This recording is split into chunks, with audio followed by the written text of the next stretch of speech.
আসসালামু আলাইকুম রহমতুল্লাহ। এখন আমরা এমদাদি হজ কাফেলা হাজিদেরকে নিয়ে মক্কা নগরীতে অবস্থান করছি। আপনারা দেখতে পাচ্ছেন আকাশে বিদ্যুৎ চমকাচ্ছে, মনে হয় আজকে বৃষ্টি হবে এবং কিছু টুকটাক বৃষ্টিও পড়ছে অলরেডি।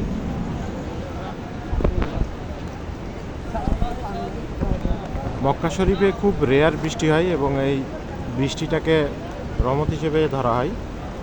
যাক আলহামদুলিল্লাহ, গতকালকে আমরা মক্কা নগরীতে এসে পৌঁছেছি এবং আজকে আমরা বৃষ্টিটা পাচ্ছি এবং আপনাদের সাথে কথা বলতে বলতে অলরেডি বেশ জোরে সোরে বৃষ্টি শুরু হয়ে গেছে, আপনারা দেখতে পাচ্ছেন। এই নিয়ামতের বৃষ্টিটা আপনাদের সাথে একটু আমি শেয়ার করার জন্য এই ভিডিওটা বানাচ্ছ। তো সবাই আমাদের জন্য দোয়া করবেন ইনশাল্লাহ। আমরা এখন হেরেমের দিকে যাচ্ছি আর আল্লাহর রহমতের বৃষ্টি হচ্ছে, এই আর কি।